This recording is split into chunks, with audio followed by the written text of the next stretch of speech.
Alright, here we go. So this is the Queen versus Rook endgame. Now this one, I'm not going to sugarcoat, it's actually really difficult. But here in this video, we're actually going to try and make this a lot more simple. Now, with this endgame, I actually think of the main theoretical endgames, against a computer, I think this is probably the toughest main theoretical endgame that there is. Against a human opponent, maybe bishop and knight checkmate is a little tougher. I also did a video on that if you want to check it out. But here, this is a very difficult one. And the reason it's difficult is because we have to try and force this position here. And so this position is known as the Philidor position, of course, analyzed by Philidor. Of course, the same thing could be symmetrical. You know, we could take a look. It would kind of look like this if it was on the other side of the board.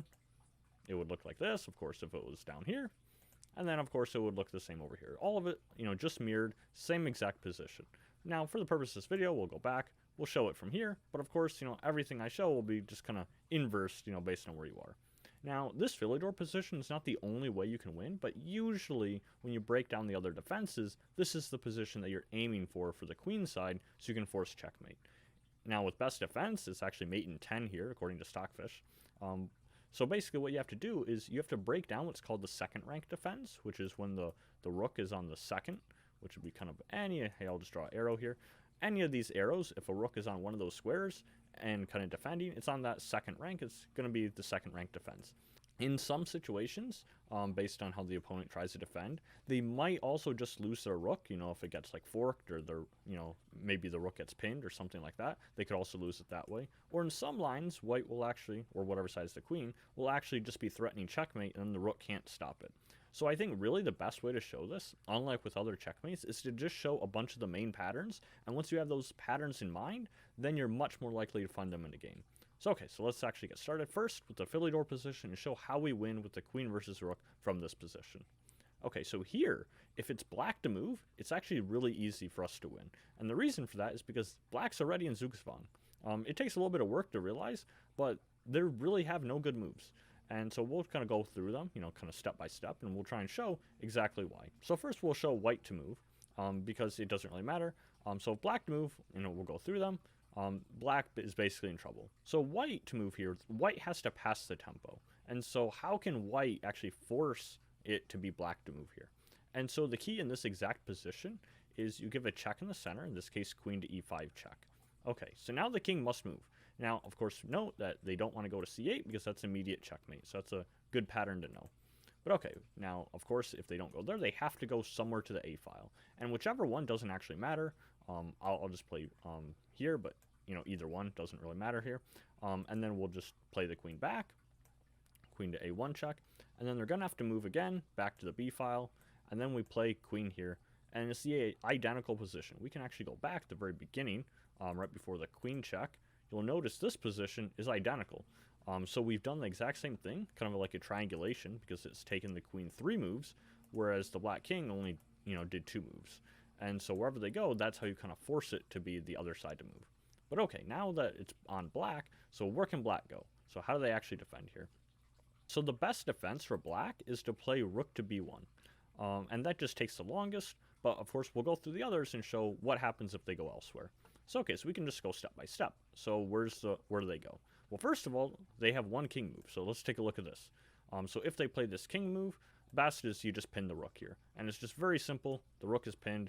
Of course, if the king moves away, we're going to have an easy queen checkmate. And if they move here, well, it's just immediate mate in 1. So losing the rook is something they should definitely avoid. So, okay, they don't move their king. They have to move the rook. Well, where would they move the rook? Well, if they go here, well, we have a queen check. Fork, pick up the rook. Okay, that one's simple. Let's go back. So let's say, what if queen to f7? For queen f7, we have this check here, queen to e5, centralizing move. They move their king to the a file. Again, note that they couldn't go back to the c file, because they go here. We still have the same checkmate. So let's say they go to a7. Now we play this check here on e3. They come back. And now that they were forced to that, you know, back rank there, now we have the same idea we looked at, and they're going to lose the rook. Note that, again, same thing mirrored. If they were to go here, this is just checkmate in 1. So again, they can't go that way. So rook f7 also doesn't work. Let's take a look at rook g8. Rook g8, very simple fork. You just pick up one move, lose it right away. And then let's say they go all the way over to h7. So if they go h7, we just play this check here. Have to go to the a file. Now we come back, this really long check, and they're forced to the b file.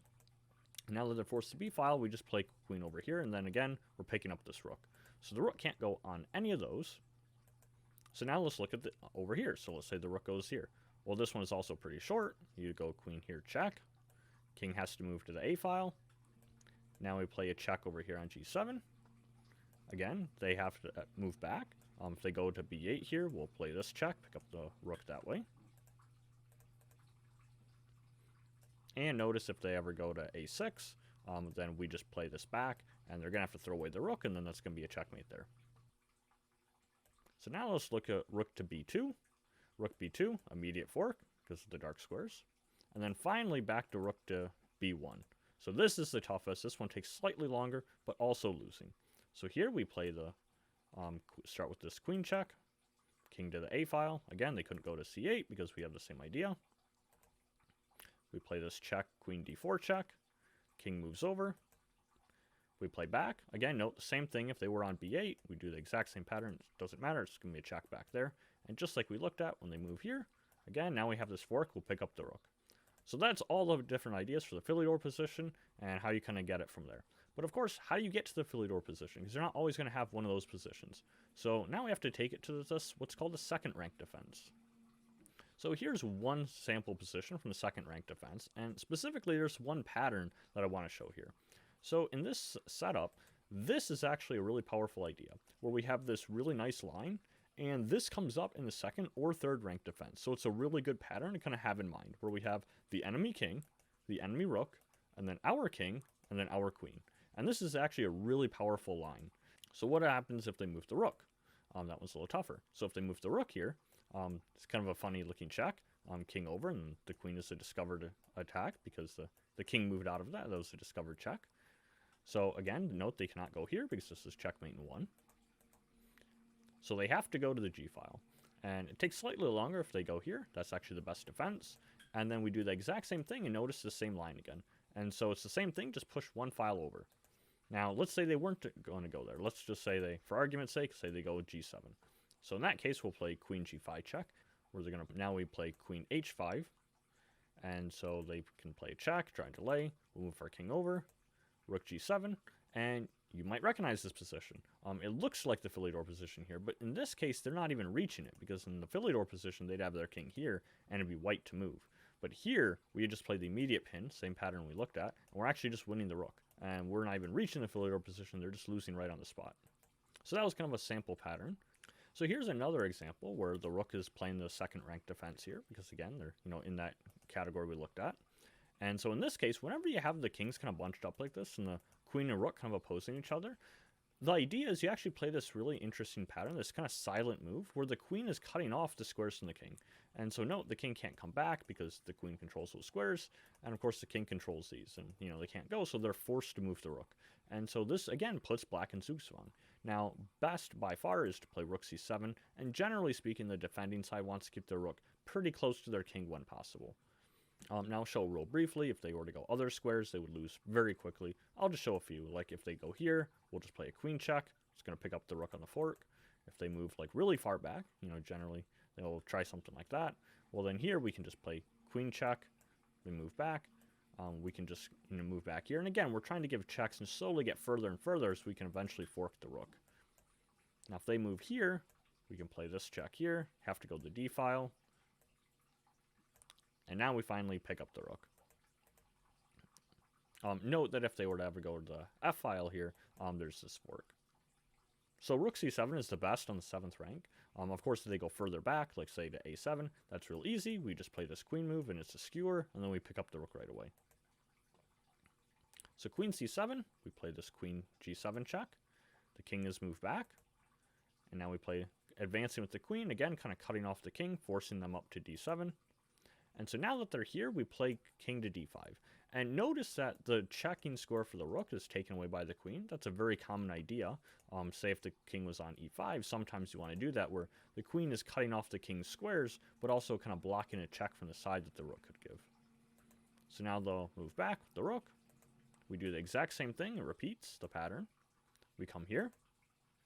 Queen e8 check. King up, and we've just seen this. We're a king over. Same idea. And now they can try and defend by going all the way back. So we play this queen check. They can move somewhere over. And eventually we've seen all these patterns before where again we'll just give a check. And then from a distance, and now we'll just pick up the rook. So again, it just takes a lot of study and, that kind of thing where you just practice with the computer over and over. But again, seeing these patterns a lot, it is my hope that this will help you be a lot more likely to find them in a game. Because a lot of these moves, there's a lot of what ifs. What if they go here? What if they go there? It's more important that you understand kind of more of the general patterns and not so much trying to memorize exact moves. Because your position will be a little bit different, most likely, in a game. So now here's another second rank pattern. So this pattern here is when their king and rook is like a knight's distance away, kind of like a knight could jump there, and also the white king and queen are kind of like a knight's distance away. So whenever you have this configuration, now we have a very interesting pattern that can also come up. So this pattern is you play this queen check to f5, and it's going to be kind of this diagonal square to attack the king. And what you're trying to do is you're trying to force the line that we looked at before. So they'll go to king d8, and now we go king c5. And so why king c5? Because, it looks intuitive that you want to bring your king this way. Well, king c5 we're going to take a look at why, is because if we were to go c6, there's actually a little trick here. So the defending side can actually play this rook move. And this is a check, so the king has to step back somewhere like c5. But notice that we can't take the rook because this is a stalemate. All the scores are cut off. King controls this. They have no legal moves. They're not in check. So to avoid that stalemate, we would have to step back with the king after the check. And so it's actually simpler to just avoid the whole thing. It doesn't blow the win, but it's just simpler to move to the c file by going one square back. So now the king must move over. Now we give a check here. Their king moves over to f7. And now we are finally approached with the king. And whenever they're kind of cut off and you have more of a silent move left, generally speaking, you want to approach with the king. So now rook to a7 is the toughest defense in this position. We play this queen to c4 check. Whenever the rook and king are separated, you usually want to be looking at some kind of checks to try and force, some kind of way that you can either pin or fork the rook. So they go to f8. Of course, generally speaking, they kind of want to, go to a defending square where the forking square would have their king in the way. That's kind of a common idea that the defending side will try to use to try and shield their king. Now here, it just takes slightly longer, but it's still, again, not enough. The queen side is going to be better. So we advance our king to e6. The rook is going to have to defend. Rook f7 is best. And we've seen this idea before, where I'll play this queen check.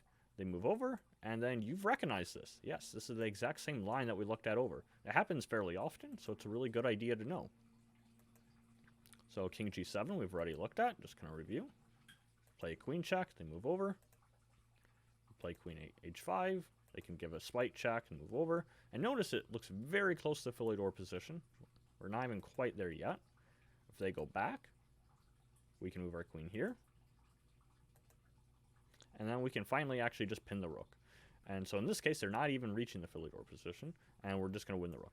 So now we're going to look at the last defense they can try, which is the third rank defense, which is the same idea where the rook is trying to defend, but unlike the second rank, now this rook is a little bit more in the center of the board. And so this is even tougher. And this is usually where, human players fail against the computer, because the computer can just calculate to the end and find all the best defenses here. So it's very difficult to crack with best defense. So here's an example from the third rank. So we play king over. Again, moving the rook very close to their king. Try and cut off their squares of where they can move. So king g7 in this position, king to e5, rook over, and they're just trying to keep their rook and king very close together. We can give a check, they move back, queen d8, king g7, and now we approach with the king. King to h7, we give this check on the h file. And then whenever they play rook to here, which is why I show this as the example, we've already broken them down from the third rank defense. And then you notice here they were pushed to the second rank. If I were to go back a little bit, notice when they moved here on this third move, they were in the third rank defense, but eventually when you successfully keep pushing them, they're going to be forced to the second rank. And so now going back to the position we were looking at, here it's almost like they're pushed like the first rank or first file. This is by far the worst. Generally speaking, if black's rook is ever on the edge of the board, you just use arrows here. If they're ever in one of these squares, usually it means something has gone wrong and they're probably very close to checkmate. And the reason why is because the rook is not so good at defending the king. Like here, it has to block, and so, that's the only way it can defend. But the problem is, we'll play something centralizing. In this case, it's queen d4, but we play this quiet move, not a check, but this kind of idea that takes away more squares from the enemy king and puts the rook in a very tough spot. Now again, the rook has to stay somewhere close by, and it can't really do that because the king is controlling these squares. So they have to be very careful. Now, just to show hypothetically, like if they were to play here, notice it's the same line again. We've seen this idea. If they try somewhere else, somewhere further, say like, here to c7. I'll just put on the board, play this check. If they go to a6 instead, then we can play queen d7 check. They can try going to the h-file. And now the fastest is actually the silent move, queen to c8. Kind of an interesting idea. Not the only move. But the reason why is we're going to push them here, and now we're threatening checkmate. Because after king f6, we're threatening this checkmate in the back, and they no longer have a check because, again, the queen is defending that square. And so this is going to be checkmate pretty quickly. They move back here. We're going to pick up the rook. So if they can't stay on that, they have to stay on the side of the board. So if they stay here, let's take a look at rook to h5 check. I think that's probably the most intuitive. So rook h5 check, king f6. And we're just creeping slowly closer to their king. Again, their rook on the edge of the board is usually not so good. And so now they can try and get back to the second rank here, but notice we're not even reaching Philidor position because here we can just pin the rook. They can go over with the king, and notice you cannot, well, you can, but you shouldn't take with the queen because that'd be a stalemate. So of course you take with the king, you force them over, and then you play checkmate this way. So again, the Philidor position we have up here is generally what you're trying to reach. Sometimes, as we saw, there'll be some checkmate threat. Some other times there'll be a different way you can win, like pinning or forking the rook. But with all those threats, there's not one single way that you always win. It depends on what the opponent tries to defend. And so what you have to do as the queen side is kind of put them in those Zugzwang positions where, the rook really has no good moves and the king also doesn't want to move. And so, the classic example is that here, where in this position, if it's black, they're really stuck already. And so I think the main pattern to remember is, this queen idea and kind of almost like a triangulation with the queen. And now it's the other side to move. And very similar, also another pattern to remember, is that line that we looked at. Because this is a very powerful formation that oftentimes comes up. It's a really good thing to note. And so I hope that those kind of patterns help everyone. So thanks for stopping by, everyone. Hopefully this helps you. I'll see you in the next chess video.